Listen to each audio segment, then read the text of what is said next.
Ajude os Sussurros do Imaginário a crescer. Ama os audiobooks do canal? Que tal apoiar esse projeto e ajudar a trazer ainda mais histórias incríveis para todos? Contribua com qualquer valor via Pix. Escaneie o QR Code na tela e faça parte dessa jornada literária. Seu apoio nos ajuda a produzir mais e melhor. Cada contribuição mantém viva a magia das histórias e fortalece essa comunidade de apaixonados por literatura. Muito obrigado pelo seu apoio. Bem-vindo aos Sussurros do Imaginário. Nosso canal é totalmente dedicado a audiobooks, proporcionando uma experiência imersiva para todos os amantes de boas histórias. Aqui, você pode relaxar e deixar sua imaginação fluir enquanto escuta os melhores títulos literários. Dica especial: para uma experiência ainda mais completa, recomendamos que você acompanhe o audiobook com o livro físico ou e-book. Dessa forma, você poderá desfrutar tanto da narrativa quanto do texto original, unindo os dois mundos. Pedimos desculpas especialmente aos deficientes visuais por quaisquer falhas que possam ocorrer nos audiobooks, como trechos em outras línguas, pequenos erros de narração ou tradução. Isso acontece porque utilizamos narração sintética para manter a produção dos áudios. Queremos ouvir você. Sugira nos comentários livros que gostaria de ver aqui no canal. Não se esqueça de curtir, comentar e se inscrever para ficar por dentro de todas as novidades. Obrigado por estar conosco e bons sussurros.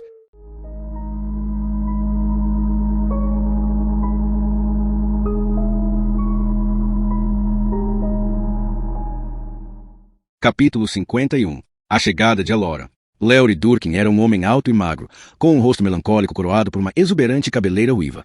Elora o encontrou bem quando saía do posto Conoco, com o rosto melancólico enterrado fundo no capuz de uma parca do exército. O homem estava relutando em fazer mais negócios naquele dia de tempestade, não importando tanto que Elora tivesse viajado. Estava ainda mais relutante em alugar um de seus snowmobiles a esse negro que insistia em subir até o velho Overlock. Entre os habitantes de Sidewinder, o hotel tinha uma reputação duvidosa. Crimes já haviam sido cometidos por lá. Um bando de gangsters dirigiu o lugar durante algum tempo, e homens do tipo que fazem qualquer negócio também. E algumas coisas que aconteceram no velho Overlock nunca chegaram aos jornais, pois o dinheiro falava mais alto. Porém, os habitantes de Sidewinder tinham uma boa ideia a respeito. A maioria das camareiras era de lá, e camareiras veem muita coisa. Mas, quando Elora mencionou o nome de Howard Cottrell e mostrou a Durkin a etiqueta dentro das luvas azuis, o dono do posto de gasolina mudou de atitude. Ele mandou você aqui. Foi?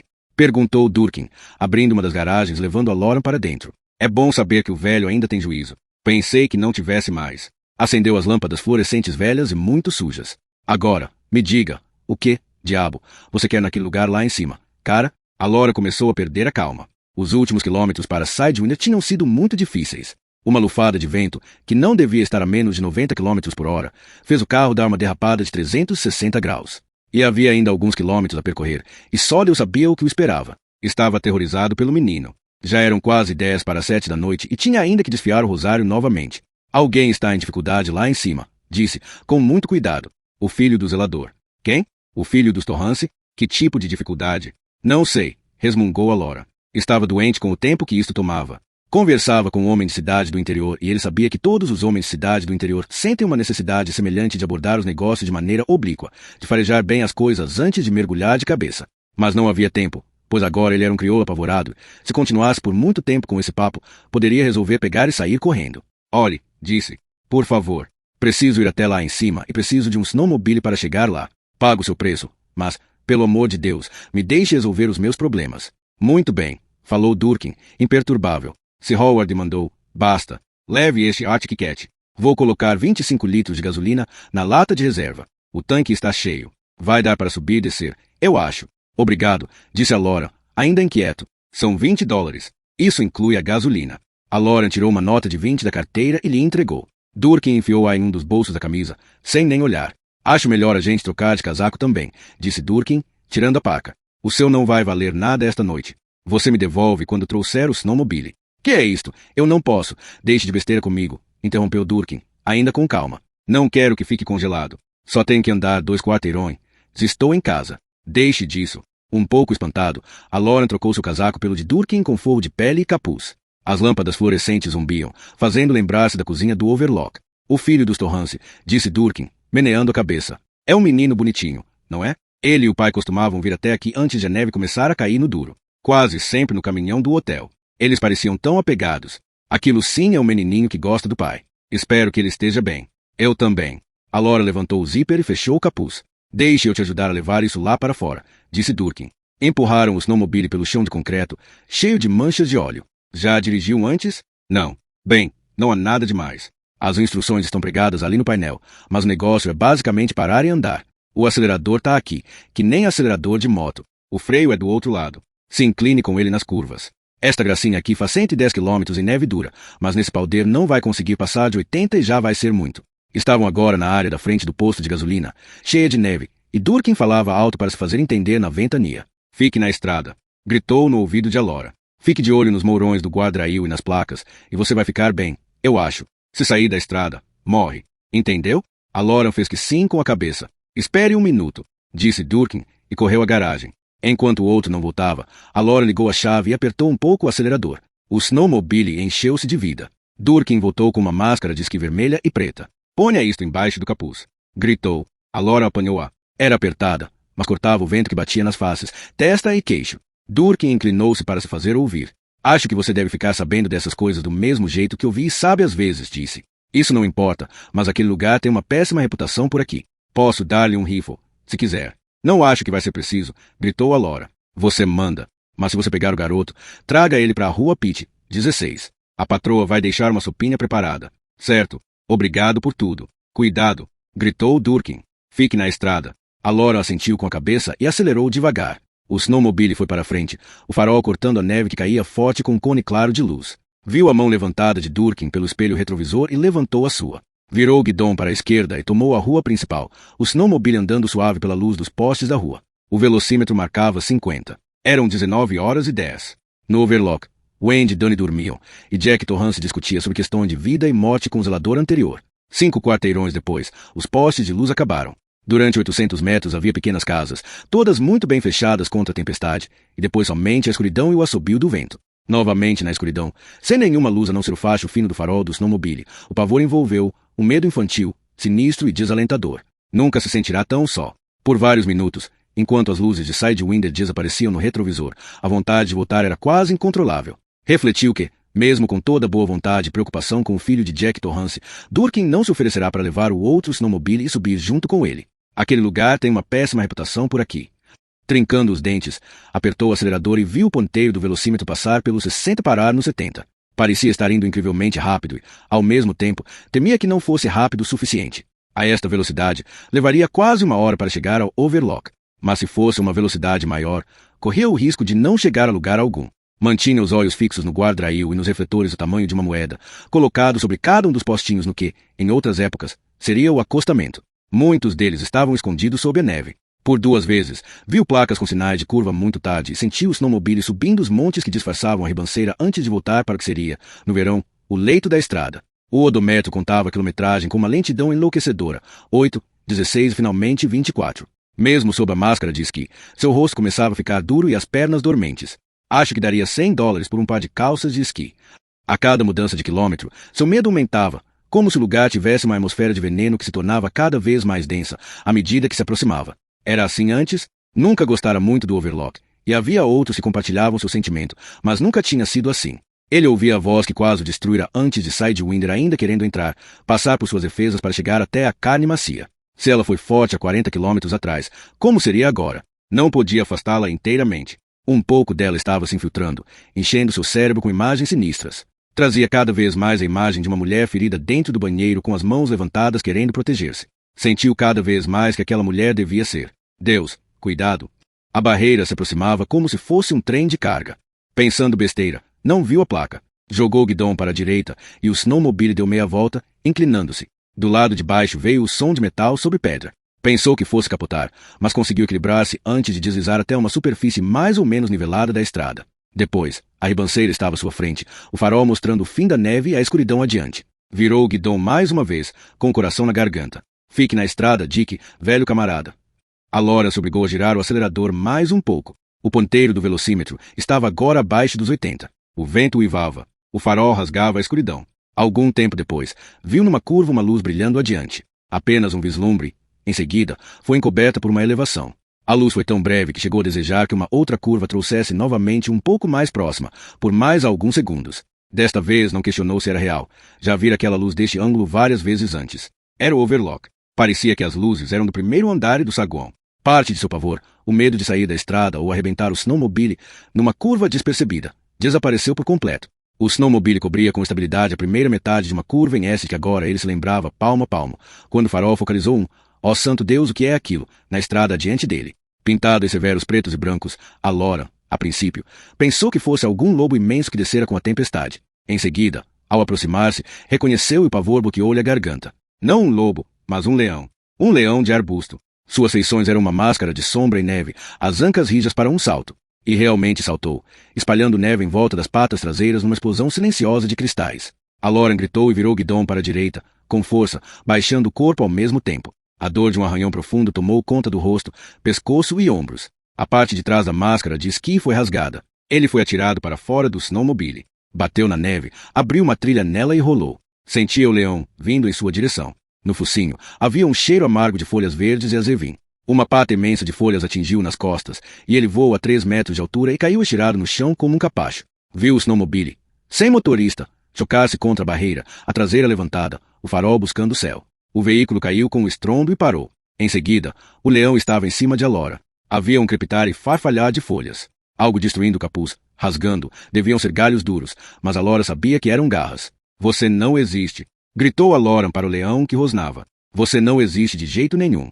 Lutou para se pôr de pé e conseguiu chegar à metade do caminho do snowmobile, quando o leão deu um bote, atingindo-lhe a cabeça com uma pata de garras afiadas. Alora viu luzes explodindo silenciosas. Não existe, falou novamente, mas era apenas um murmúrio. Os joelhos enfraqueceram, e ele caiu na neve. Arrastou-se em direção ao snowmobile.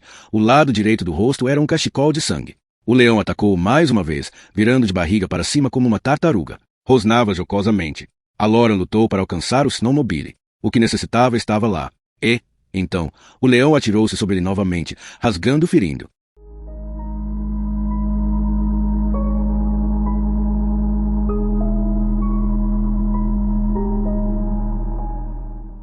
Capítulo 52. Wendy e Jack. Wendy arriscou uma outra olhadela para trás. Jack estava no 6º degrau, arrastando-se com a ajuda do corrimão, como ela mesma estava fazendo. Ele ainda sorria maliciosamente, e sangue escuro vazava lentamente pelo sorriso e escorria pela linha do maxilar inferior. Mostrava os dentes para ela. Vou esmagar seus miolos. Esmagar a porra deles. Subiu com dificuldade mais um degrau. O pânico a impulsionou, e a dor no flanco diminuiu um pouco. Arrastou-se o mais depressa que pôde, apesar da dor, puxando convulsivamente no corrimão. Chegou ao topo e olhou para trás. Ele parecia ganhar força ao invés de perder. Estava a 4 degraus do topo, medindo a distância com o taco de rock na mão esquerda, enquanto se impulsionava com a direita. Bem atrás de você, falou, arquejando, através do sorriso de sangue, como se estivesse lendo a mente de Wendy. Bem atrás de você agora, sua vaca, com seu remédio. Ela correu cambaleando pelo corredor principal, as mãos pressionadas no peito. A porta de um dos quartos abriu, e um homem com uma máscara verde de zumbi apareceu. Que festa incrível, não é? Gritou no rosto de Wendy, soprando uma língua de sogra. Houve um ruído estridente. Subitamente, ela se viu enrolada em serpentinas de crepe. O homem de máscara riu às gargalhadas. Se voltou para o quarto. Wendy caiu no tapete. O lado direito dela parecia explodir em dor e ela lutava desesperadamente contra a perda da consciência. Podia ouvir vagamente o elevador funcionando de novo e, sob os dedos das mãos, podia ver que o desenho do tapete parecia mover-se sinuosamente. O taco bateu no chão atrás dela e Wendy se jogou para frente, soluçando. Olhando para trás, viu Jack cambaleando, perdendo o equilíbrio e golpeando com o taco pouco antes de cair, expelindo sangue no tapete. A cabeça do taco atingiu-a exatamente entre as omoplatas.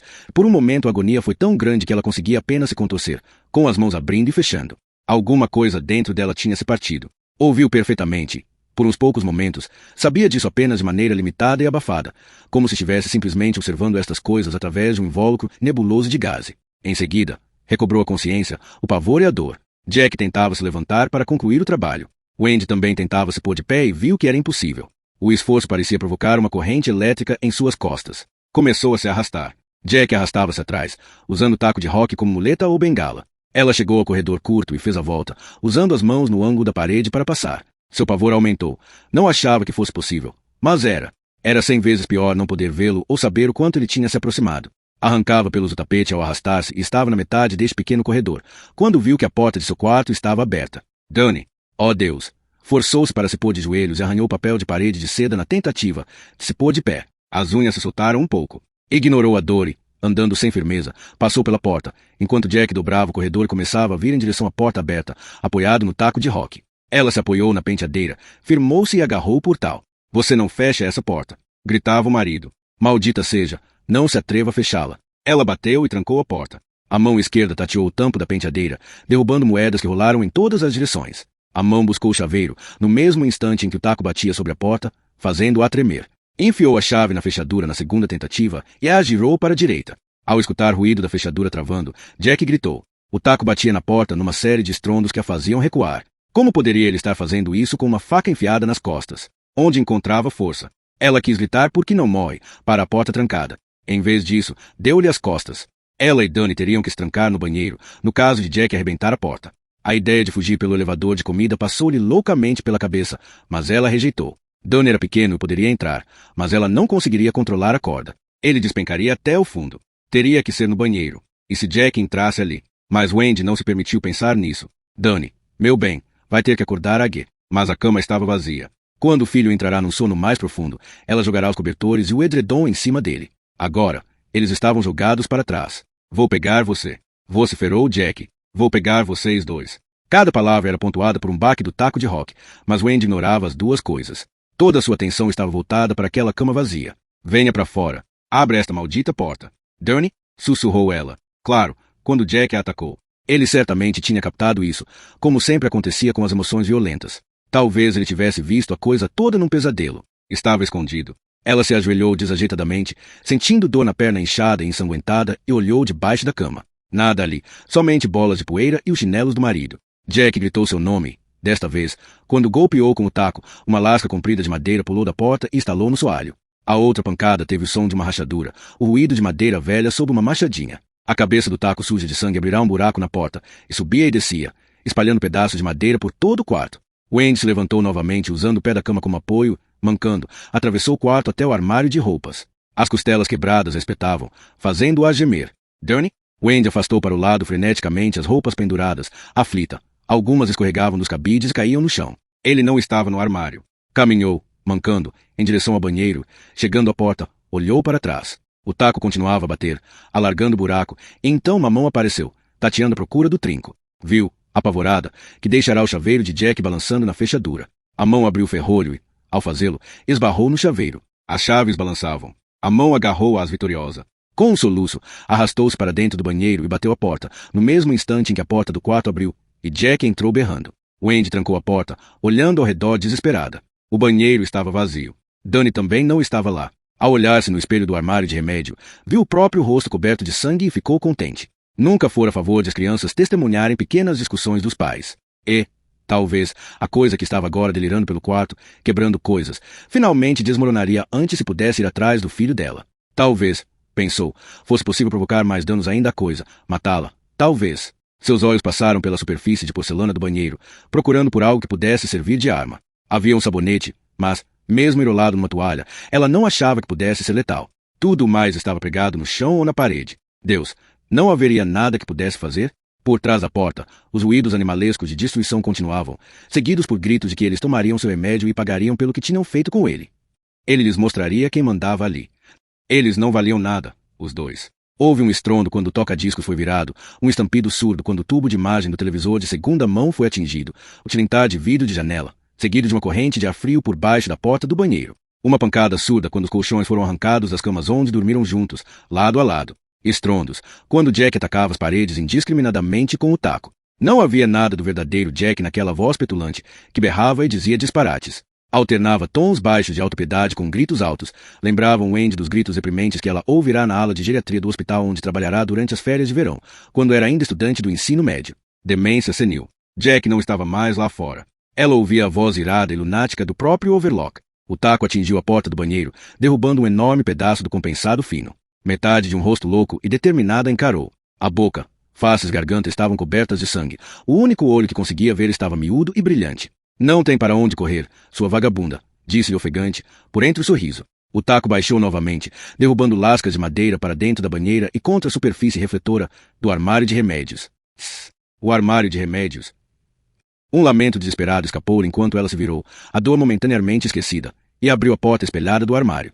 Começou a vasculhar. Atrás dela, aquela voz rouca berrava. Estou chegando, sua porca. Demolia a porta num frenesi mecânico. Vidros caíam ante seus dedos loucos, xarope, vaselina, shampoo, água oxigenada, benzocaína, caíam na pia e quebravam. Suas mãos se fecharam sobre o estojo de giletes no mesmo instante em que ouviu novamente a mão, buscando ferrolho e abrindo o trinco. Tirou uma das lâminas, toda atrapalhada, respirando com dificuldade. Ela tinha feito um corte na ponta do dedão. Wendy girou o corpo e golpeou a mão que abrirá o trinco e tateava à procura do ferrolho. Jack gritou. Tirou a mão para fora. Ofegante, segurando a gilete com o polegar e o indicador, Wendy esperou que ele tentasse novamente. Tentou, e ela o cortou. Mais uma vez ele gritou, procurando agarrar-lhe a mão, e ela o cortou novamente. A lâmina girou em sua mão, cortando-a mais uma vez, e caiu no ladrilho junto à privada. Wendy tirou mais uma lâmina do estojo e esperou. Movimento no outro cômodo. Indo embora, e um ruído entrando pela janela do quarto. Um motor. Um zumbido alto como se fosse um inseto. Um berro de raiva de Jack. E então, sim, tinha certeza. Ele estava saindo do apartamento do zelador, passando pelos escombros e entrando no corredor. Alguém chegando um guarda florestal de que a Laura... Oh Deus! Murmurou ela, com a boca que parecia cheia de serragem e pedaços de madeira. Oh Deus, por favor. Tinha que sair agora, encontrar o filho, para juntos enfrentarem o resto deste pesadelo. Tentou sair e procurou o ferrolho. O braço parecia esticar-se por quilômetros. Finalmente destravou-o. Abriu a porta, hesitou e foi de repente tomada pela terrível certeza de que Jack fingira ir embora, que estava esperando por ela. Wendy olhou em volta. O quarto estava vazio, a sala também. Coisas reviradas e quebradas por toda parte. O armário, vazio. Depois, sombras suaves começaram a descer, e ela caiu sobre o colchão que Jack arrancara da cama, semiconsciente.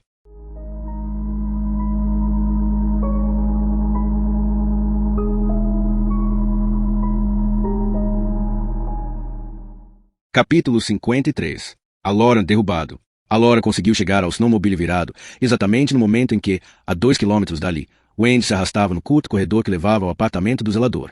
Não era o snowmobile que ele queria, mas a lata de gasolina presa na traseira por 2 tiras elásticas. As mãos ainda metidas nas luvas azuis de Howard Cottrell pegaram a tira superior e a soltaram, enquanto o leão rugia atrás, um som que parecia estar mais dentro de sua cabeça do que fora. Houve um forte golpe de galhos na perna esquerda, fazendo-a doer quando a articulação foi forçada de uma maneira completamente errada. Um gemido escapou pelos dentes trincados de Laura. O leão poderia matá-lo a qualquer momento, cansado das brincadeiras. Se atrapalhou com a segunda tira. O sangue grudento escorria sobre os olhos. Rugido. Golpe. Este lhe atingiu as nádegas, quase atirando para longe do snowmobile novamente. Ele se agarrou, sem exagero, à própria vida. Conseguiu então soltar a segunda tira. Segurou firme a lata de gasolina, quando o leão atacou outra vez, fazendo rolar até ficar de costas. O homem viu o leão novamente, apenas uma sombra na escuridão e na neve, tão pavoroso quanto uma carranca. A Laura desrosqueou a tampa da lata, enquanto a sombra móvel espreitava, criando pequenas nuvens na neve. Abriu a lata, libertando um cheiro forte de gasolina. A Laura ficou de joelhos, enquanto o leão se aproximava, abaixado e incrivelmente rápido, atirou-lhe gasolina. Houve um chiado, um resfolegar, e o leão recuou. Gasolina! Gritou a Laura, com a voz ainda trêmula. Vai queimar você, meu bem. Curta isso. O leão aproximou-se novamente, ainda resfolegando feroz. A Laura atirou mais gasolina, mas desta vez o leão não se acovardou. Avançou. A Laura sentiu mais o que viu a cabeça vindo contra seu rosto, e então jogou-se para trás, evitando. Ainda assim, o leão atingiu seu peito, e uma chama de dor se acendeu ali. A gasolina entornou da lata que ainda segurava e molhou seu braço e sua mão, frios como a morte. Estava agora caído na neve, cerca de 3 metros à direita do snowmobile. O leão era uma presença enorme à sua esquerda, aproximando-se. A Laura achou que via a cauda sacudindo. Arrancou com os dentes a luva de Cottrell da mão, sentindo o gosto da lã ensopada de gasolina. Levantou a bainha do casaco e enfiou a mão no bolso das calças. Lá no fundo, junto com suas chaves e algum trocado, havia um isqueiro Zippo antigo. Comprara-o na Alemanha em 1954. Certa vez a molinha quebrou, ele o devolveu à fábrica Zippo e eles consertaram sem cobrar nada, exatamente como anunciado. Uma inundação de pensamentos de pesadelo tomou conta de sua mente por um segundo. Caro Zippo, meu isqueiro foi engolido por um crocodilo, caiu de um avião perdido numa trincheira do Pacífico, salvou-me de uma bala alemã na última guerra. Caro Zippo, se esta porra não funcionar, esse leão vai me arrancar a cabeça. Pegou o isqueiro. Abriu a tampa. O leão avançando para ele. Um rosnado, o dedo de Laura girando a roda do acendedor. Uma fagulha. A chama. Minha mão. Sua mão encharcada de gasolina subitamente em chamas. O fogo subindo pela manga da parca. Sem dor por enquanto. O leão, assustado com a tocha que, de repente, se acendeu à sua frente, uma horrenda escultura vegetal com olhos e boca, fugindo. Tarde demais. Tremendo de dor, a Laura encostou o braço em chamas nos galhos da criatura. Em poucos minutos toda ela estava em chamas, uma fogueira saltando e se contorcendo na neve. O leão berrava de raiva e dor, parecendo querer agarrar o rabo em chamas, enquanto zigue-zagueava para longe de Laura. Este enfiou o braço bem fundo na neve, apagando o fogo, sem poder tirar os olhos do leão agonizante nem por um momento. Então, pôs-se de pé. A manga do casaco de Durkin estava chamuscada, mas não queimada, e isso se aplicava também à mão. 20 metros abaixo de onde estava, o leão de folhas transformará-se numa bola de fogo. Faíscas voavam para o céu e eram despedaçadas pelo vento. As costelas e o crânio foram marcados por uma chama alaranjada. Em seguida, pareceram cair, desintegrar e cair em pilhas separadas. Não se incomode. Vá em frente.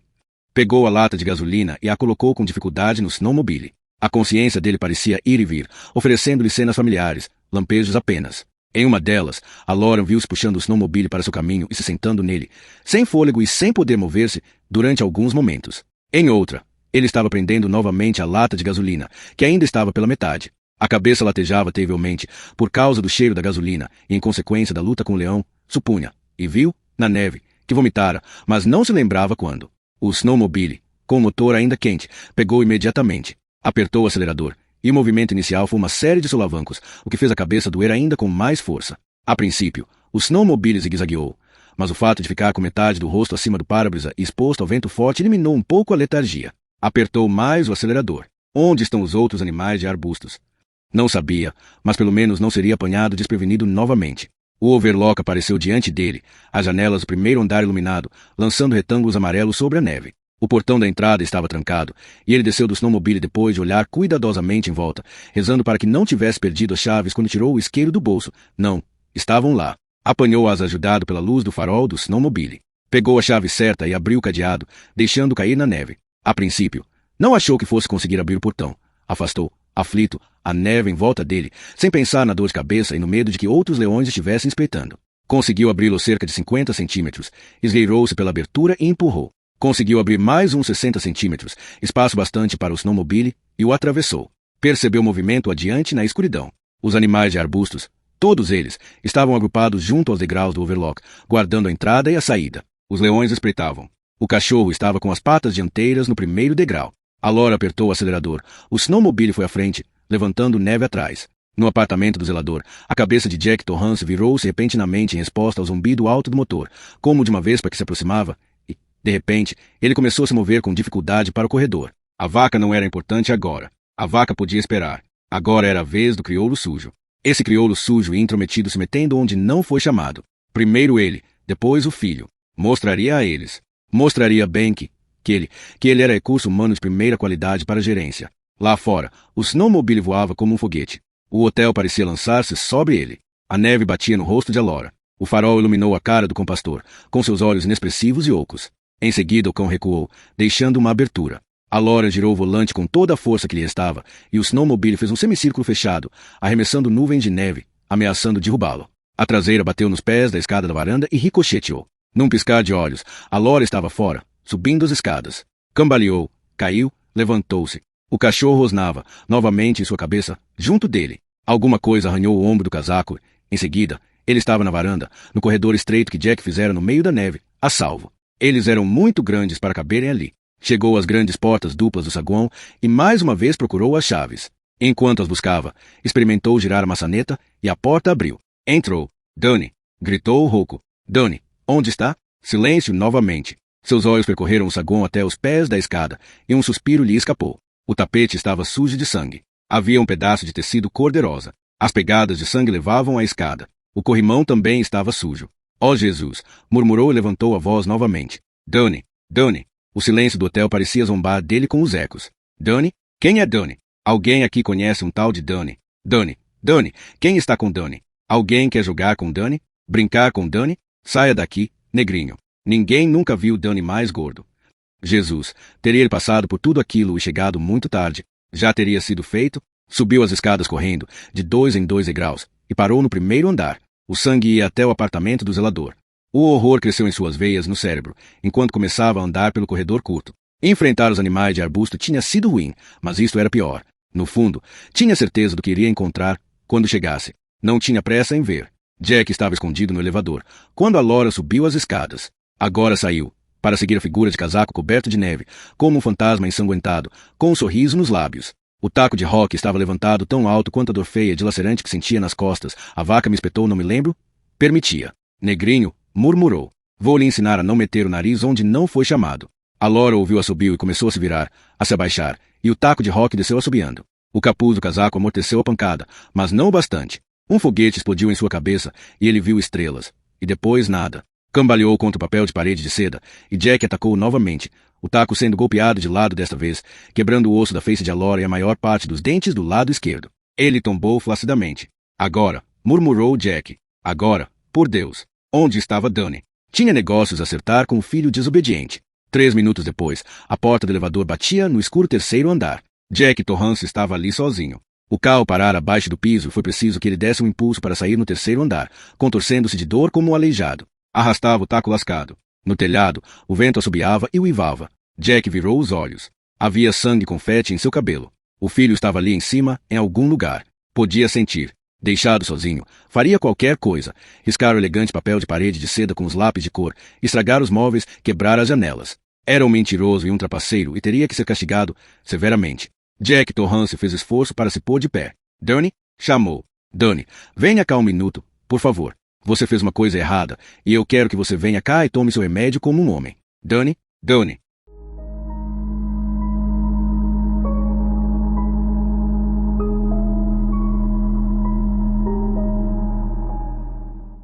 Capítulo 54. Tony. Dani. Trevas e corredores. Ele estava vagando pelas trevas e pelos corredores, que eram como aqueles que corriam por dentro do corpo do hotel, mas de alguma forma eram diferentes. As paredes forradas de papel de seda eram altas, e mesmo levantando a cabeça, Dani não conseguia ver o teto. Estava perdido no infinito. Todas as portas estavam trancadas, e elas também se perdiam no infinito. Abaixo dos olhos mágicos, nestas portas gigantes eram do tamanho de uma alça de mira. Pequenas caveiras e ossos cruzados estavam aparafusados em cada porta, no lugar de inúmeros de apartamentos.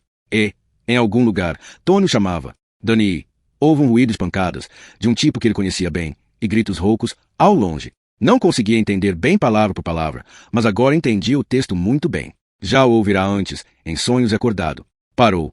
Um menino pequeno que ainda não havia 3 anos que parara de usar fraldas, e tentou decifrar onde estava, onde poderia estar. Havia medo, mas um medo suportável. Sentirá medo todos os dias. Fazia agora 2 meses, num nível que ia de simples inquietação até terror incrível. Este ele suportava. Mas queria saber por que Tony viera, pois a forma como dizia seu nome não era parte nem das coisas reais, nem da terra de sonhos onde Tony, às vezes, lhe mostrava coisas. Por quê? Onde?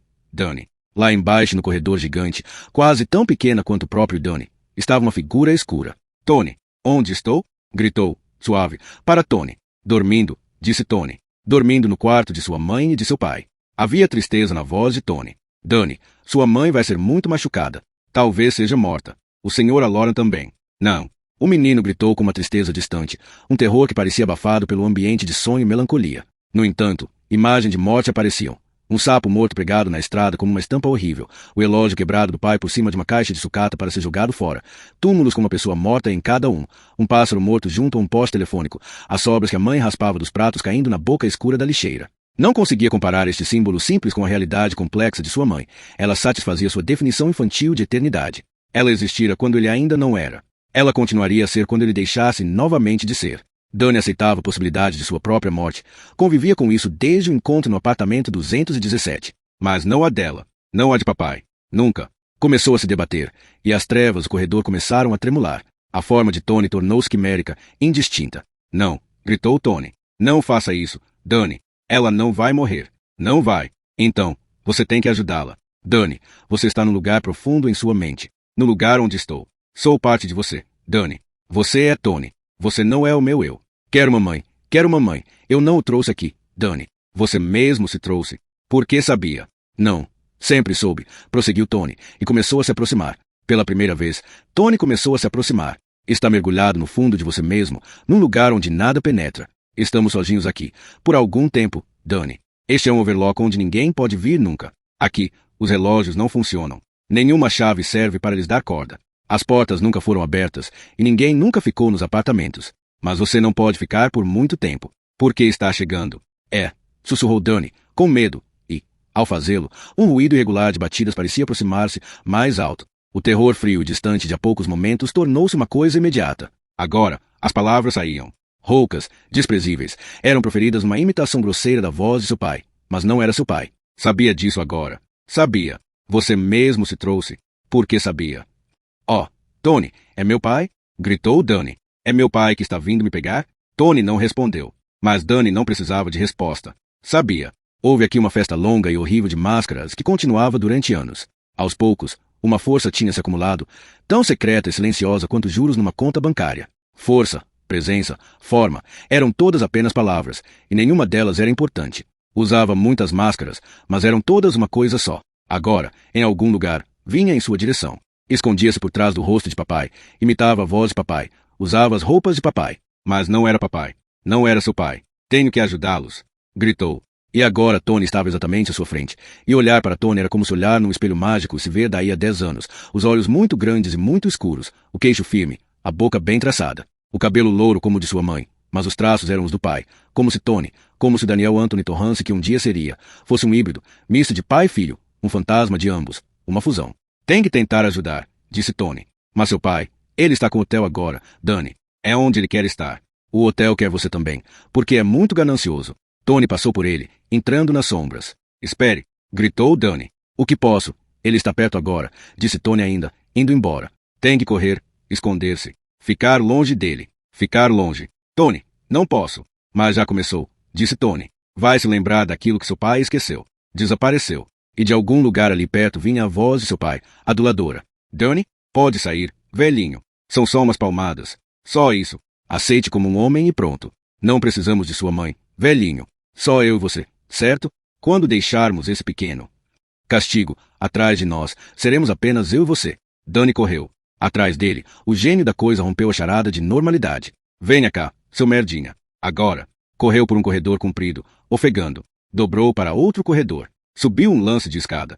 E, enquanto passava, as paredes, que tinham sido tão altas e distantes, começaram a baixar. O tapete, que era apenas morrão sob seus pés, readquiriu os traços sinuosos do desenho preto e azul. As portas voltaram a ser numeradas, e por trás delas aconteciam as festas intermináveis, povoadas de gerações de hóspedes. A atmosfera parecia estar sombria à sua volta, as batidas do taco contra as paredes, ecoando. Ele parecia estar rompendo uma placenta fina do útero do sono para o tapete da suíte presidencial, no terceiro andar. Deitados perto dele, em meio a uma quantidade enorme de sangue, estavam os corpos de 2 homens de terno e gravatas estreitas. Tinham sido assassinados a tiros e agora começavam a se mexer diante dele e a se levantar. Encheu os pulmões para gritar, mas não gritou. Rostos falsos. Não verdadeiros. Desvaneceram-se como fotografias velhas e desapareceram. Mais abaixo, o som distante do taco contra as paredes continuava, subindo pelo poço do elevador e pelas escadas. A força dominadora do overlock, na forma de seu pai, andando para lá e para cá no primeiro andar. Uma porta abriu com um ranger atrás dele. Uma mulher em decomposição com um vestido podre de seda apareceu, os dedos amarelados quebrados, cobertos de anéis cheios de azinhavre. Vespas gordas passeavam sobre seu rosto. Venha, disse baixinho, sorrindo com os lábios negros. Venha, dançaremos o taango, rosto falso. Gritou Dani. Não verdadeiro. Ela se afastou alarmada e, ao se afastar, foi sumindo e desapareceu. Onde está você? Gritou a coisa, mas a voz estava tão somente em sua cabeça. Podia ainda ouvir a coisa que usava o rosto de Jack no corredor do primeiro andar e algo mais. O ruído alto de um motor se aproximando. Dani ficou sem fôlego. Seria mais uma faceta do hotel, uma outra ilusão? Ou seria Dick? Queria desesperadamente acreditar que fosse Dick, mas não se atrevia a arriscar. Foi para o corredor principal e entrou, então, em um dos pequenos corredores, os pés deslizando no pelo do tapete. As portas trancadas franziam o senho para ele, como faziam em sonhos, em visões. Só que agora estava no mundo de coisas reais, onde o jogo era para valer. Virou para a direita e estacou, o coração batendo forte no peito. O calor era soprado nos seus tornozelos. Do aquecedor, naturalmente. Hoje devia ser o dia de papai esquentar a ala oeste. Vai se lembrar daquilo que seu pai esqueceu. O que era? Quase sabia. Algo que salvaria a mãe e a ele. Mas Tony disse que ele teria que fazer sozinho. O que era? Encostou-se na parede, tentando desesperadamente pensar. Era tão difícil. O hotel ficava tentando entrar em sua cabeça, a imagem daquela forma escura e recurvada, sacudindo o taco de um lado para o outro, arrancando papel de parede, desprendendo poeira branca do gesso. Me ajuda, sussurrou. Tony, me ajuda. E de repente percebeu que o hotel estava em silêncio mortal. O ruído do motor cessara, não deve ter sido verdadeiro, e os ruídos da festa acabaram, e só havia o vento, assobiando sem fim. O elevador zumbiu. Subia. E Dani sabia quem, o que, estava lá dentro. Firmou-se nos pés, os olhos arregalados. O pânico invadiu seu coração. Porque Tony mandara para o terceiro andar. Estava numa ratoeira aqui em cima. Todas as portas estavam trancadas. O sótão. Havia um sótão, ele sabia. Viera aqui com o pai no dia em que ele espalhou as ratoeiras lá em cima. Não deixará Dani subir com ele por causa dos ratos. Temia que o filho fosse mordido. mas a porta do sótão ficava no teto do último corredorzinho desta ala. Havia uma vara encostada na parede. O pai abrirá a porta com a vara. Houve um zumbido de contrapeso quando a porta abriu e uma escada baixara. Se conseguisse subir e tirar a escada. Em algum lugar no labirinto de corredores atrás dele, o elevador parou. Houve um ruído metálico quando a grade foi empurrada. E, em seguida, a voz, não em sua cabeça agora, mas terrivelmente real, chamando. Durney? Durney, venha cá um minuto, faça o favor. Fez uma coisa errada, e quero que você venha tomar seu remédio, como um homem. Durney? Durney. A obediência estava tão arraigada nele, que chegou a dar 2 passos automaticamente em direção ao som daquela voz, até que parou. Cerrou as mãos. Não é verdadeiro. Rosto falso. Sei o que você é. Tire a máscara. Durney. Berrava. Venha cá, seu fedelho. Venha cá e aguente como um homem. Um estrondo surdo e alto quando o taco atingiu a parede. Quando a voz berrou seu nome, novamente mudará de lugar. Aproximava-se. No mundo de coisas reais, a caçada começava. Durney correu. Pés silenciosos no tapete grosso, passava correndo pelas portas dos apartamentos, pelo papel de parede de seda, pelo extintor de incêndios pregado no canto do corredor. Hesitou e, em seguida, mergulhou no último corredor. Nada no final, a não ser uma porta com ferrolho e mais nenhum lugar para onde correr. Mas a vara ainda estava lá, encostada na parede, onde o pai a deixará. Durney apanhou-a, levantou a cabeça para ver a porta. Havia um gancho na ponta da vara e era preciso enfiá-lo numa argola que havia na porta. Era preciso. Havia um cadeado novinho balançando, que Jack Torrance colocará no ferrolho depois de ter espalhado as ratoeiras, no caso de o filho resolver vir explorar o lugar qualquer dia. Troncado. O terror tomou conta dele. Atrás, a coisa se aproximava, desajeitada e cambaleante em frente à suíte presidencial, o taco assobiando no ar. Durney recuou, encostando-se na última porta trancada, à espera.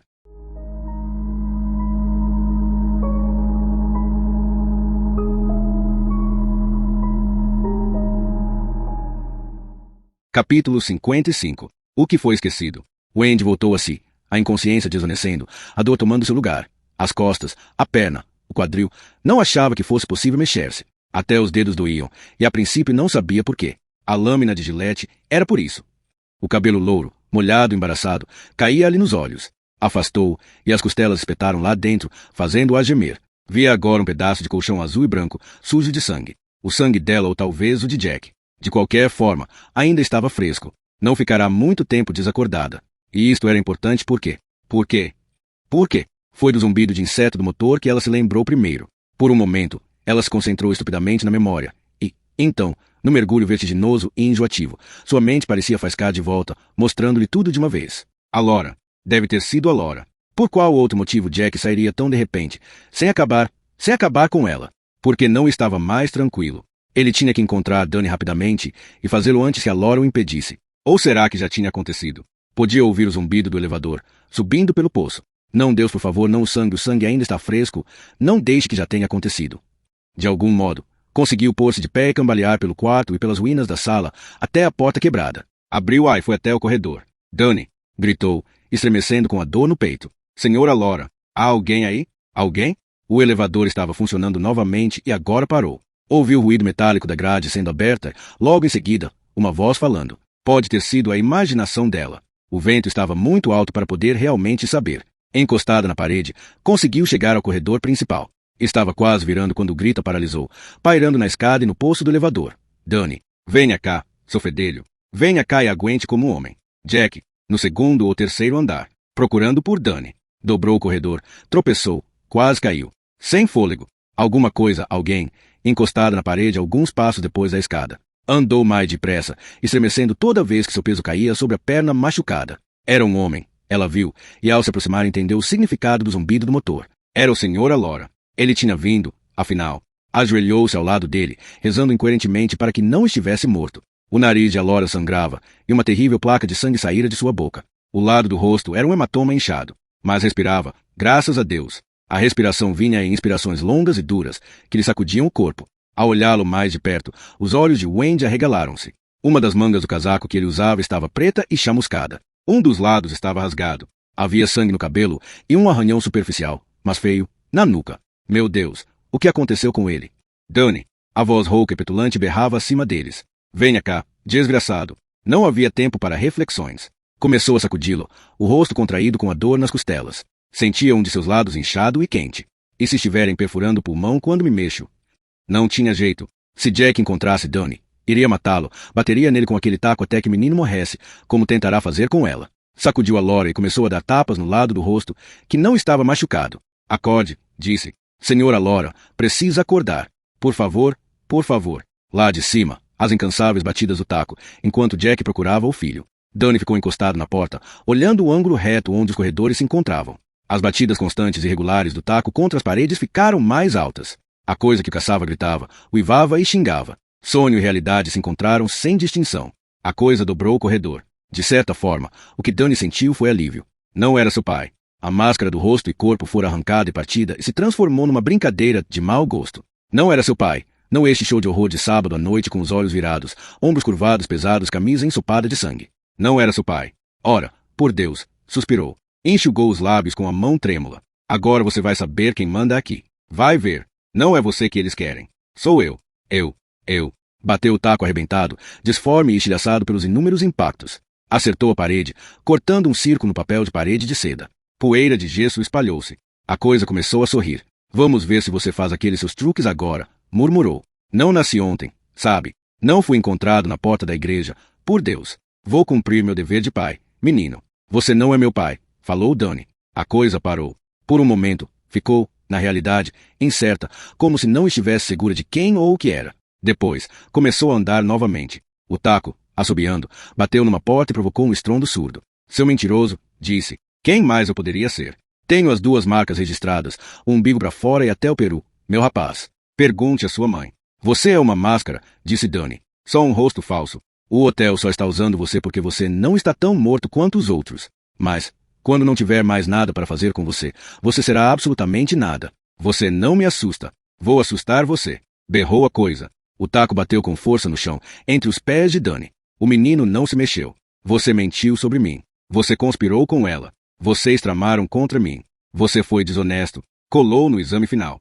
Os olhos se iluminaram debaixo das sobrancelhas espessas. Havia neles uma expressão demente. Vou descobrir. Está lá embaixo no porão. Vou encontrar. Eles me prometeram que eu poderia olhar tudo o que eu quisesse. Ergueu o taco mais uma vez. Sim, prometeram. Retrucou Danny. Mas eles mentem. O taco hesitou no ar. A Laura começara a voltar a si, e o Andy parara de dar tapinhas em seu rosto. Alguns momentos atrás, as palavras "você foi desonesto" colou no exame final.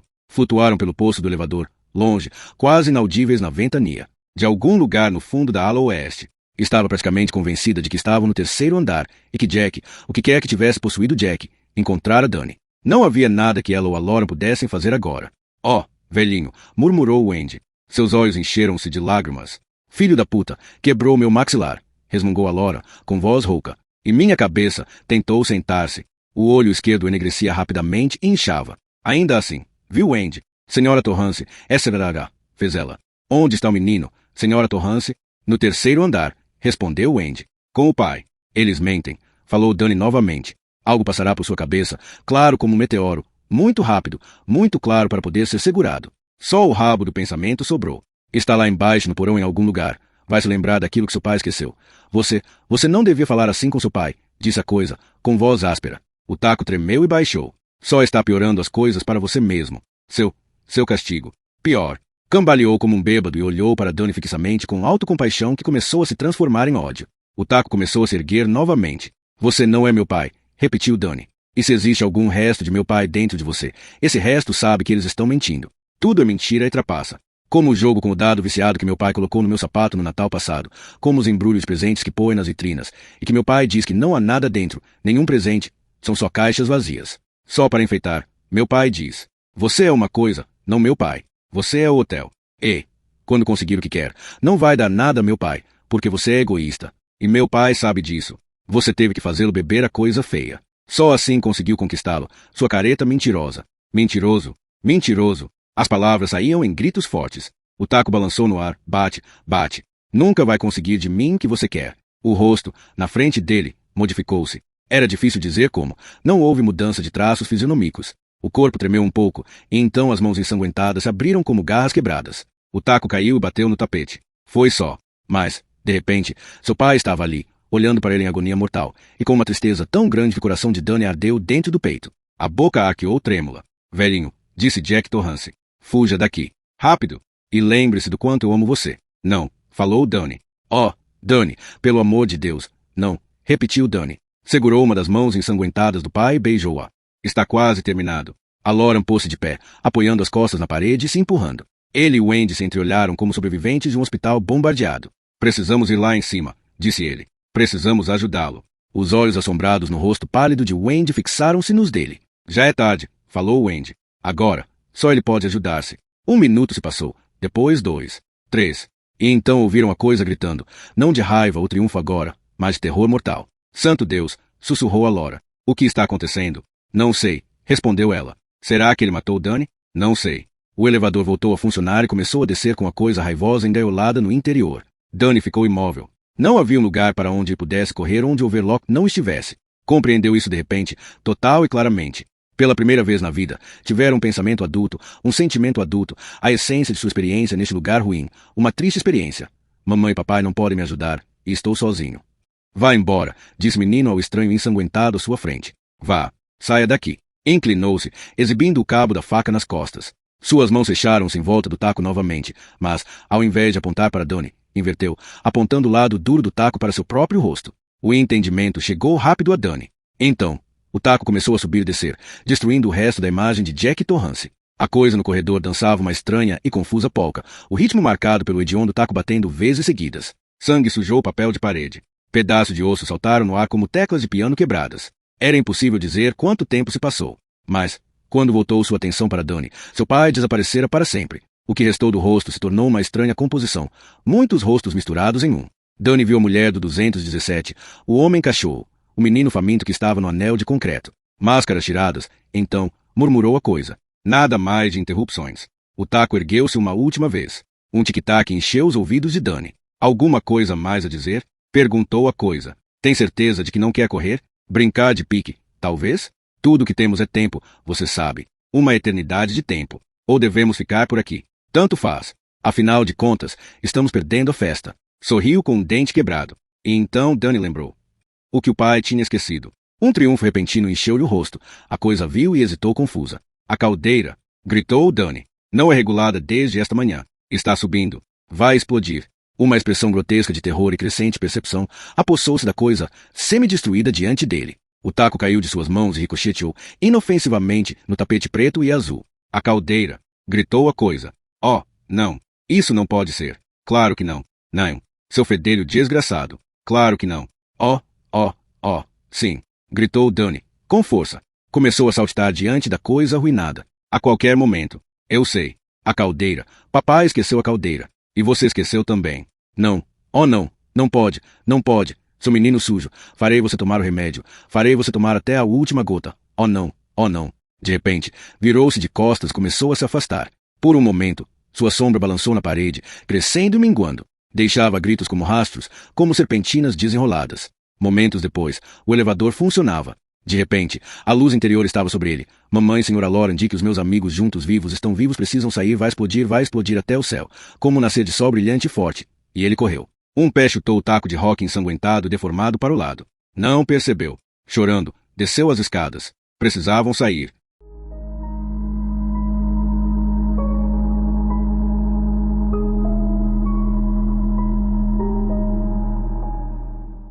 Capítulo 56. A explosão. A Laura nunca teve muita certeza de como as coisas progrediram depois daquilo. Lembrava que o elevador descera passando por eles, sem parar, e que alguma coisa estava lá dentro. Mas não fez nenhum esforço para tentar ver através da pequena janela, pois que lá estava não parecia humano. Minutos depois, houve pés correndo na escada. Wendy Torrance, a princípio, tentou se refugiar com ele e depois começou a cambalear pelo corredor principal em direção às escadas o mais depressa possível. Dani, oh, graças a Deus. Graças a Deus. Acolheu no abraço, gemendo de alegria e de dor. Dani olhou para ele por cima dos ombros da mãe, e a Laura notou como o menino havia mudado. O rosto estava pálido e aflito, os olhos escuros e insondáveis. Parecia mais magro. Olhando os dois juntos, a Laura achou que era a mãe quem parecia mais nova, apesar da sua terrível que levará. Dick, precisamos ir, correndo. O lugar, vai, imagem do Overlock, chama saltando do telhado, tijolos caindo na neve. Alarme de incêndio. Não que algum caminhão do corpo de bombeiros pudesse chegar aqui em cima muito antes do fim de março. O que vinha mais do pensamento de Dani era um sentido de urgência imediata, uma sensação de que iria acontecer a qualquer momento. Muito bem, falou a Laura. Caminhou em direção aos dois. No começo, foi como nadar no fundo d'água. Seu senso de equilíbrio estava uma merda, e o olho direito estava fora de foco. O maxilar lançava ondas de dor latejante até as têmporas e o pescoço, e a bochecha parecia tão grande quanto um repolho.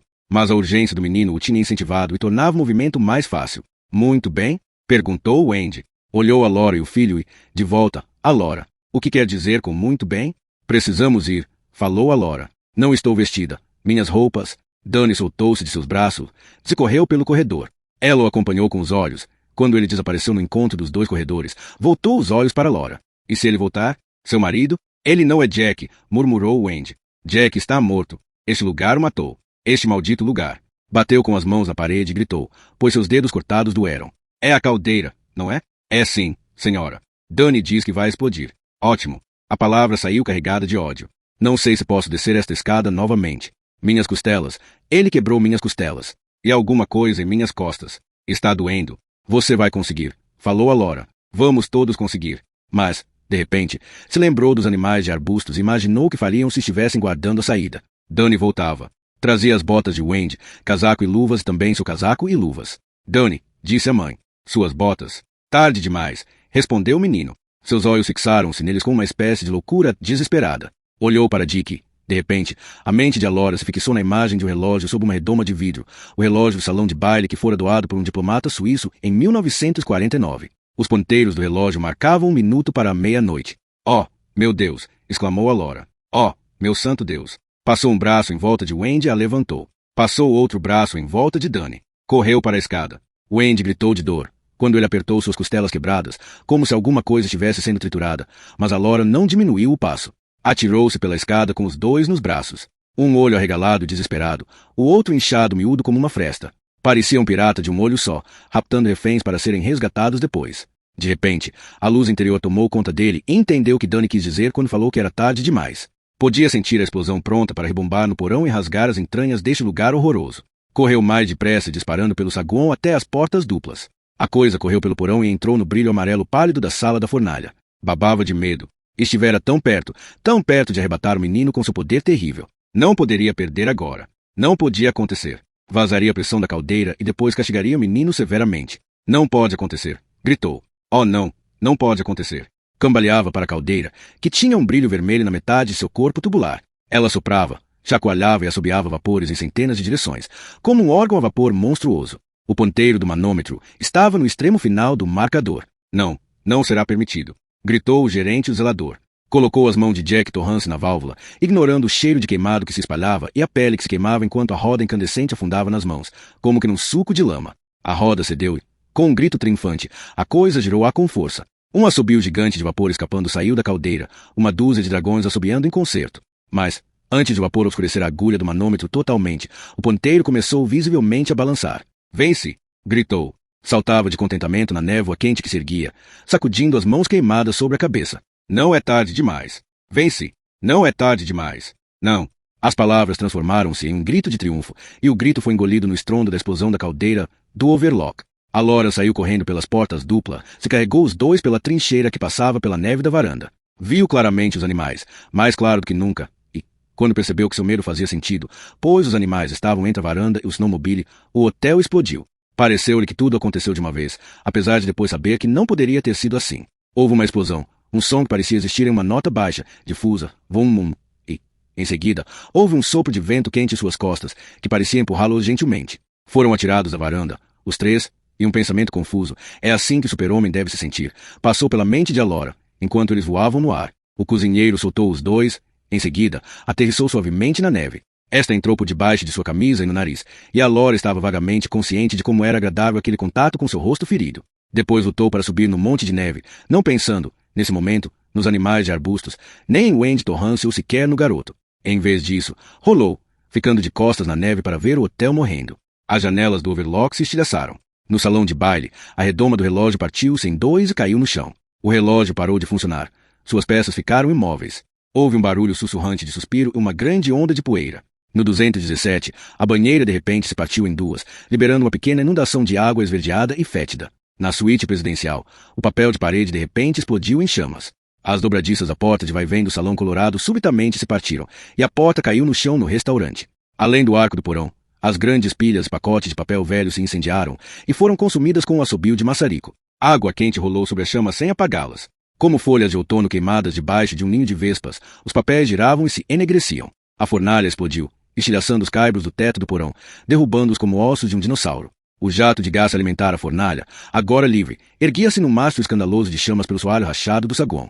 O tapete nos degraus foi tomado pelas chamas que subiam ao primeiro andar rapidamente, como se quisessem dar as espantosas notícias. Uma fuzilaria de explosões rasgou o ar. O lustre no restaurante, uma bomba de cristal de 100 quilos, caiu numa explosão de estilhaços, derrubando mesas para todos os lados. As chamas eram vomitadas pelas 5 chaminés do overlock em direção às nuvens. Não, não pode, não pode, não pode. A coisa berrava, gritava, mas agora estava sem voz e só gritava pânico, danação e desgraça em seu próprio ouvido, se dissolvendo, perdendo o pensamento e a força, a trama se desintegrando, buscando sem encontrar caminho, saindo, voando, saindo para o vazio, o nada, esfarelando-se. A festa acabou.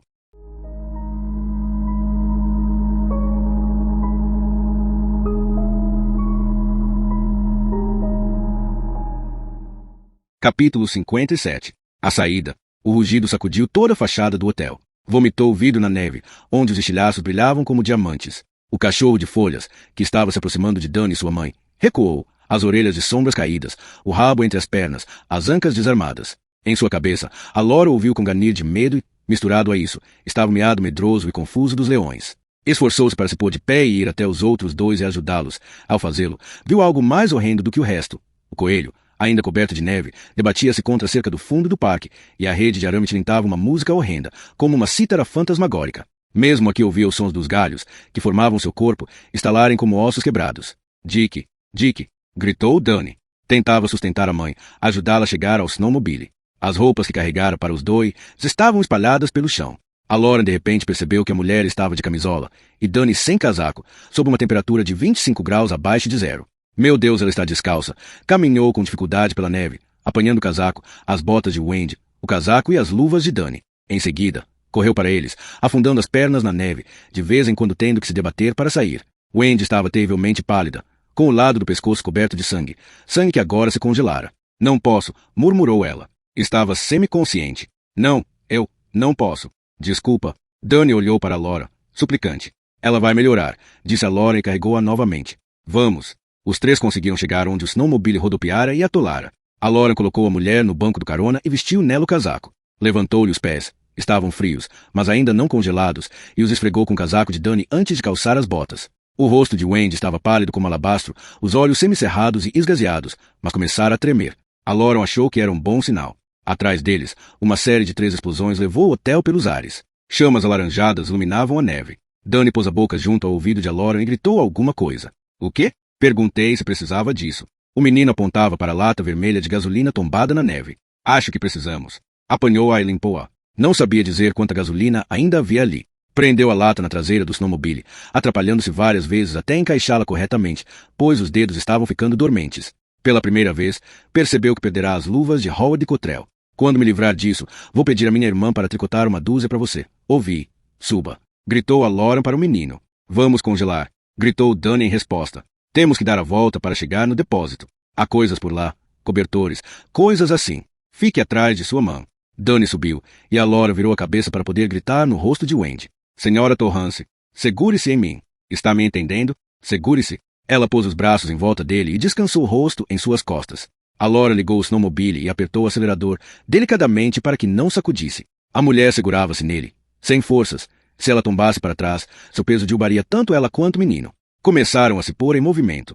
Ele fez um círculo com o snowmobile, indo para o oeste paralelos ao hotel. A Laura se aproximou do hotel para contorná-lo e chegar ao barracão de equipamentos. Tiveram uma vista momentaneamente livre do saguão do overlock. A chama saindo pelo chão rachado como uma gigante vela de um bolo de aniversário, amarela no corpo e azul nas pontas. Naquele momento, parecia estar apenas iluminando, não destruindo. Viam o balcão da recepção com a campainha prateada, os decalques de cartão de crédito, a caixa registradora antiga, os pequenos tapetes, as cadeiras de espaldar alto, as almofadas de crina. Dani viu o pequeno sofá junto à lareira onde as 3 freiras sentaram no dia em que chegaram, dia de encerramento. Mas este era o verdadeiro dia de encerramento.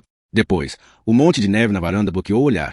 Minutos após, estavam contornando o lado oeste do hotel. Ainda havia luz suficiente para se enxergar sem farol do snowmobile. Os 2 andares superiores estavam agora em chamas, e flâmulas de fogo se agitavam nas janelas. A tinta branca começara a escurecer e derreter. As cortinas se cobriam as janelas da suíte presidencial, cortinas que Jack cuidadosamente fechará, de acordo com instruções recebidas em meados de outubro. Eram agora chamas que expunham a ampla escuridão por trás, como uma boca desentada bocejando num último silencioso estertor de morte. Wendy apertou o rosto nas costas de Aloran para se proteger do vento. Danny também apertou o rosto nas costas da mãe. Portanto, foi apenas Alora que viu o desfecho, e ele nunca tocou no assunto. Pensou ver uma coisa imensa e escura saindo da janela da suíte presidencial e encobrindo o campo de neve que ficará para trás. Por um momento, a coisa assumiu a forma de uma raia imensa e obscena, e depois o vento pareceu apanhá-la, rasgá-la e picá-la como papel velho. Fragmentou-se, foi apanhada por um redemoinho de fumaça e minutos depois desapareceu como se nunca tivesse existido. Mas, nesses poucos segundos em que rodopiara escura, dançando como grão de sombras, Alora lembrou-se de algo de sua infância, há 50 anos ou mais. Ele e o irmão descobriram um imenso ninho de vespa, já ao norte de sua fazenda. Estava enfiado no espaço entre a terra e uma árvore velha partida por um raio. Seu irmão tinha uma cabeça de negro na aba do chapéu, guardada desde o 4 de julho. Acendera a aia jogará no ninho. Explodira com um som alto, e um zumbido, quase um grito surdo, ergueu-se do ninho destruído. Ambos correram como se demônios estivessem em seu encalço. De certo modo, Aloran supôs que eram demônios. E, olhando para trás, como estava agora, vira, naquele dia, uma nuvem escura de vespas se erguendo no ar quente, rodopiando, desintegrando-se, procurando pelo inimigo que fizera isso com sua casa para uma única inteligência grupal. Picaram-no até a morte. Depois, a coisa no céu desapareceu, e pode ser até que tenha sido fumaça e um pedaço de papel de parede, e havia apenas o overlock, uma pira ardente na boca da noite. Havia uma chave do depósito em seu chaveiro, mas Aloran viu que não havia necessidade de usá-la. A porta estava entreaberta, o cadeado pendurado, aberto. Não posso entrar lá, sussurrou Danny. Está bem. Fique com sua mãe. Havia ali uma pilha de cobertores velhos, provavelmente comidos pelas traças, mas era melhor do que morrer de frio. Senhora Torrance, tudo certo? Não sei, respondeu uma voz fraca. Acho que sim. Ótimo. Volto já. Volte o mais rápido que puder, sussurrou Danny. Por favor. Alora sentiu com a cabeça. Dirigira o farol para a porta e agora andava desajeitadamente pela neve, formando uma sombra comprida à sua frente. Abriu a porta do depósito e entrou. Os cobertores ainda estavam no canto, junto ao jogo de hóquei. Apanhou 4, cheiravam a mofo e a coisa velha, e as traças certamente estavam se banqueteando. Então parou. Um dos tacos de hóquei não estava ali. Foi com isso que ele me agrediu. Bem, não importava com que fora agredido, importava, mas seus dedos passearam pela face e começaram a explorar a inchação. $600 de tratamento dentário jogados fora, numa única pancada. E afinal de contas, talvez ele não me tenha agredido com um desses. Talvez um esteja perdido, ou tenha sido roubado, ou levado como lembrança. Afinal de contas, não importava. Ninguém iria jogar hóquei aqui no próximo verão. Ou em qualquer verão num futuro previsto. Não, na realidade não importava, mas olhar para o porta-tacos com um membro ausente tinha uma espécie de fascinação. Viu-se pensando no ar, da cabeça do taco atingindo a bola de madeira. Um som gostoso de verão. Observá-lo roçando pelo osso, sangue, cascalho, conjeturando imagens de osso, sangue, chá gelado, cadeiras de balanço na varanda, senhoras com chapéu de palha brancos, o zumbido de mosquitos, e meninos levados que não seguem as determinações. Tudo isso. Claro. Jogo legal. Fora de moda agora, mas legal. Dick? A voz era fina, desvairada e, em sua opinião, desagradável. Você está bem, Dick? Venha, agora. Por favor. Saia agora, seu preto, seu senhor está chamando. Apertou a mão num dos cabos de taco, gostando da sensação. Sem pancada, não se educa uma criança. Seus olhos ficaram parados na escuridão. Realmente, estaria prestando aos dois um favor. Ela estava se acabando, de dor, e a maior parte, tudo, foi culpa daquele menino desgraçado. Claro, deixará seu próprio pai lá queimando. Quando se pensa nisso, vê-se que era quase um maldito assassinato. Chamam a isso parricídio. Coisa desgraçadamente sórdida. Senhora Lora? A voz dela era baixa, fraca, queixosa. Não gostava muito do som. Dick. O menino agora soluçava de pavor. A Lauren tirou o taco do cavalete e se voltou para a luz do farol do snowmobile. Os pés arranhavam as tábuas do depósito, como os pés de um brinquedo de corda posto em movimento. De repente parou, olhando perdido para o taco em sua mão, e se perguntando, com crescente terror, o que estivera pensando em fazer. Assassinato? Pensar em assassinato? Por um momento, toda a sua mente foi tomada por uma voz zangada, um pouco insolente. Faça-o. Faça-o. Seu negro castrado. Mate-os. Mate os dois. Então, atirou o taco para trás com um grito baixo e horrorizado. Bateu no canto onde os cobertores estavam, uma das cabeças voltadas para ele, num convite mudo. Ele fugiu. Danny estava sentado no assento do snowmobile, e Wendy se segurava nele sem força. O rosto estava banhado de lágrimas, e o menino tremia como se estivesse com febre. Entre os dentes trincados, disse, onde o senhor estava? Nós ficamos com medo. É um bom lugar para se ter medo, falou a Lauren devagar. Mesmo que esse lugar queime até os alicerces, nunca vão conseguir me trazer a menos 200 quilômetros daqui de novo. Tome, senhora Torrance, enrolese nestes cobertores. Vou ajudar. Você também, Dani. Vista-se como árabe. Enrolou 2 cobertores em Wendy, ajeitando um deles um capuz para cobrir a cabeça, e ajudou Dani a amarrar o seu para não cair. Agora, fé em Deus e pé na tábua, disse. Temos muito chão pela frente, mas o pior já passou. Deu a volta no depósito e dirigiu o snowmobile para sua trilha. O overlock era uma tocha agora, apontada para o céu. Buracos grandes foram abertos dos lados e havia um inferno lá dentro. A neve derretida corria como quedas de água. Deslizaram pelo caminho iluminado. As dunas de neve estavam vermelhas. Veja, gritou Dani, quando a Lauren diminuiu a velocidade no portão da frente. O menino apontava para o parque. As criaturas de arbustos estavam todas em suas posições originais, mas estavam nuas, pretas, chamuscadas. Seus galhos mortos formavam uma perfeita rede entrelaçada à luz do fogo, suas folhas pequeninas espalhadas em volta dos pés como pétalas caídas. Estão mortos, gritou Dani, com triunfo histérico na voz. Mortos. Eles estão mortos. SGH, fez Wendy. Tudo bem, meu amor. Está tudo bem. Ei, velhinho, disse a Laura. Vamos para um lugar quentinho. Está pronto? Estou, murmurou Dani. Já faz tanto tempo que estou. A Laura se enfiou pela abertura do portão. Um momento depois, estavam na estrada, na direção de Sidewinder. O ruído do motor do snowmobile diminuiu, até se perder no incessante rugir do vento. Chacoalhava pelos galhos desnudos dos animais e arbustos num som baixo e desolador. O fogo aumentava e diminuía. Algum tempo depois do ruído do snowmobile desaparecer, o telhado do overlock desabou. Primeiro da ala oeste, depois da leste, segundos depois, o telhado central. Uma imensa espiral de fagulhas e chamas subia na noite de inverno. Um feixe de telhas em chamas, pedaços quentes de manta foram arrastados pelo vento, entrando no depósito aberto. Depois de algum tempo, o depósito também começou a queimar. Encontravam-se ainda a 35 quilômetros de Sidewinder, quando a Laura parou para colocar o resto da gasolina no tanque do snowmobile.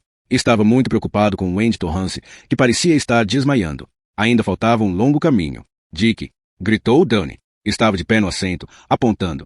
Dick, veja, olhe lá. A neve cessara, e uma lua cheia espreitava pelas nuvens. Lá embaixo, mas em sua direção, subindo por uma série de esses, estava uma corrente de luz como um colar de pérolas. O vento diminuiu por um momento, e a Laura ouviu o zumbido distante de motores de snowmobiles. A Laura, Dani e Wendy os alcançaram em 15 minutos. Haviam trazido roupas, conhaque e o Dr. Montes. E a longa escuridão terminara.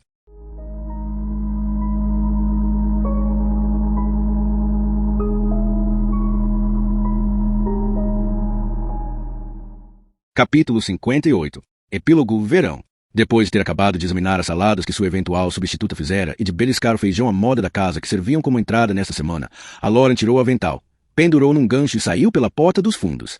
Tinha talvez 45 minutos antes que tivesse que se preparar, mesmo, para o jantar. O nome deste lugar era a Hospedaria Red Arrow e estava cravado nas montanhas oeste do Maine, a 50 quilômetros da cidade de Rangeli. Era um bom emprego, pensou a Laura. O movimento não era pesado, as gorjetas ajudavam, e até então nenhuma refeição tinha sido devolvida. Nada mal, considerando-se que a estação estava chegando ao fim.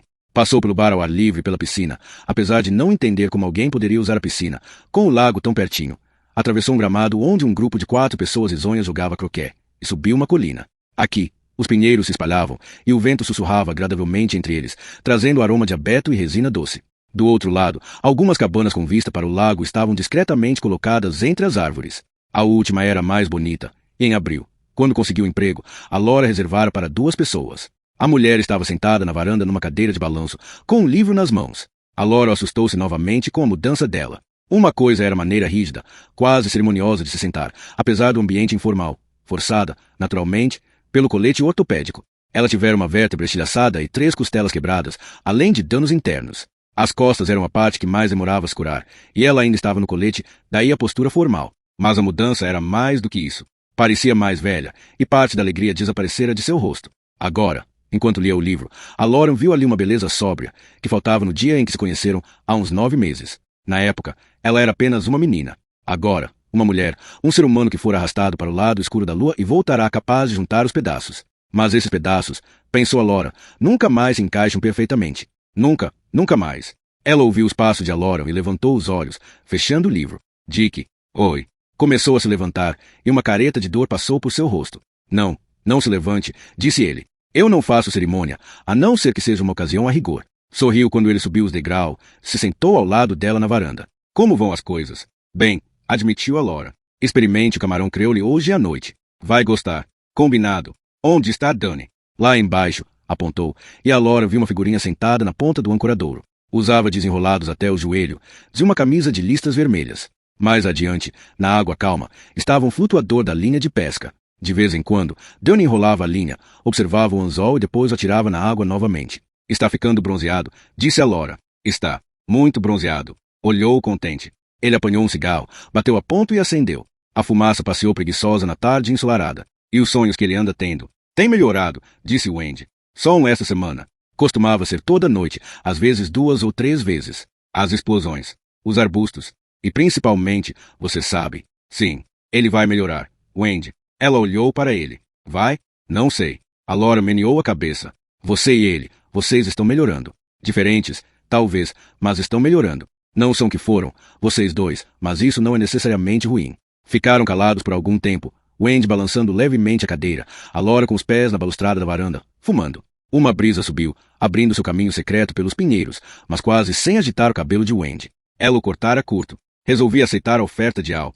Sr. Shockley, disse. A Laura balançou a cabeça. Parece um bom emprego. Alguma coisa em que se interessar. Quando começa? Logo depois do dia do trabalho, em setembro. Quando Dani e eu sairmos daqui, iremos direto a Maryland procurar um lugar. Foi na verdade o panfleto da Câmara de Comércio que me convenceu. Você sabe, parece uma boa cidade para educar uma criança. E eu gostaria de estar trabalhando novamente antes que a gente entre muito no dinheiro do seguro que Jack deixou. Ainda tenho mais de $40 mil. O bastante para mandar Dani para a universidade com uma boa sobra para ele poder começar a vida, se for bem investido. A Laura meneou a cabeça. E sua mãe? Olhou e sorriu abatida. Acho que Maryland é suficientemente distante. Não vai esquecer os velhos amigos. Vai? Dani não me deixaria. Vá lá e fale com ele. Está esperando o dia inteiro. Bem, eu também. Levantou-se e ajeitou a roupa branca de cozinheiro nos quadris. Vocês dois vão melhorar. Repetiu. Dá para sentir? Levantou os olhos para ele. Desta vez, o sorriso foi mais vivo. Sim, respondeu Wendy, tomando a mão dele e a beijando. Às vezes, acho que estou melhorando. O camarão creole, disse ele, indo para os degraus. Não se esqueça. Não esqueço. Desceu a ladeira de cascalho que levava ao ancoradouro e depois tomou as tábuas, castigadas pelo tempo, até o final, onde Dan estava sentado, com os pés na água clara. Adiante, o lago largo, refletindo os pinheiros nas margens. O terreno era montanhoso por aqui, mas as montanhas eram antigas, arredondadas, rebaixadas pelo tempo. A Lauren gostava delas. Já pegou muitos? Indagou a Laura, sentando-se ao lado do garoto. Tirou um sapato, depois o outro. Com um suspiro, mergulhou os pés quentes na água fria. Não, mas senti uma mordida, faz pouquinho. Amanhã de manhã, vamos passear de barco. Tem que ir pro meio se quiser apanhar peixe para comer, meu rapaz. Os grandões estão lá longe. Grandes como? A Laura encolheu os ombros.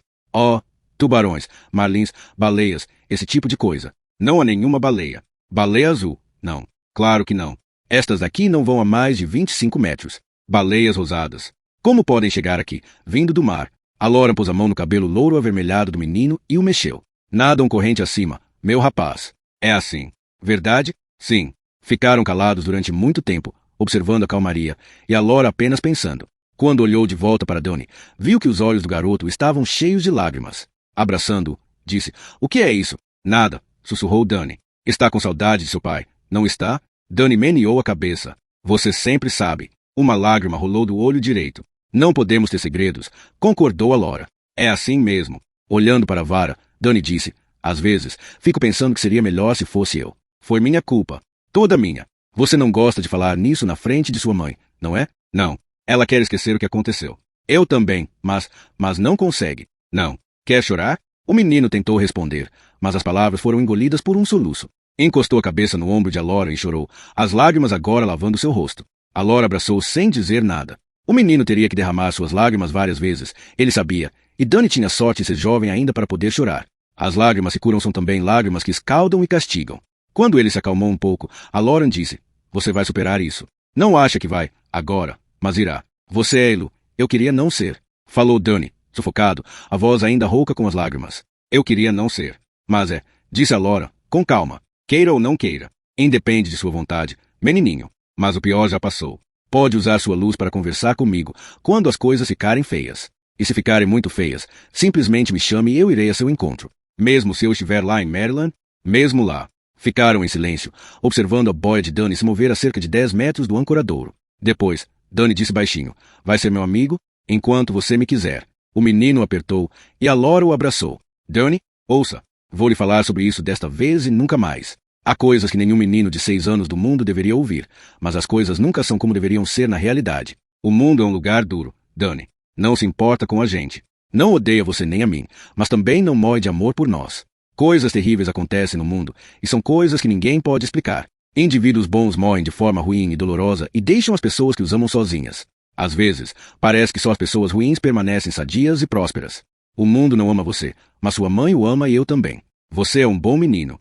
Você sofre com a morte de seu pai. Quando sentir que precisa chorar pelo que aconteceu com ele, vá se esconder no armário ou debaixo das cobertas, se chore até que tudo saia de dentro de você de novo. É isso que um bom filho deve fazer. Mas veja, você deve continuar vivendo. É sua obrigação, neste mundo duro, manter vivo seu amor e seguir adiante, não importando como. Segure as pontas e vá em frente. Está bem, murmurou Dani. Virei vê-lo no verão que vem, se quiser, se não se importar. No próximo verão, já vou ter 7 anos. E eu, 62. E vou arrancar-lhe os miolos pelos ouvidos de tanto abraço. Mas vamos deixar um verão terminar para planejarmos o outro. Oca, olhou para Laura. Dick, você vai demorar muito ainda para morrer, não vai? Certamente que não estou estudando o assunto. Você está? Não, senhor. Eu. Morderam a isca, filhinho, falou a Laura, apontando para o lago. O flutuador vermelho e branco afundara. Subiu novamente brilhando e desceu outra vez. Ei! Exclamou Dani. Wendy descera e se juntara a eles, de pé, atrás do filho. O que é? Perguntou. Peixe Lúcio? Não, senhora, respondeu a Laura. Acho que é uma baleia rosada. A vara envergou. Dani puxou ar, e um peixe comprido e colorido cintilou, rápido, e sumiu novamente. Dani enrolou o carretel freneticamente, arquejando. Me ajuda, Dick. Peguei. Me ajuda. A Laura riu. Está indo muito bem sozinho, homenzinho. Não sei se é uma baleia rosada ou uma truta, mas qualquer uma serve. Qualquer uma será ótima. Pôs um braço em volta de Dani, e o menino ficou enrolando o carretel, pouco a pouco. Wendy sentou-se do outro lado de Dani, e os três ficaram na ponta do ancoradouro sob o sol da tarde.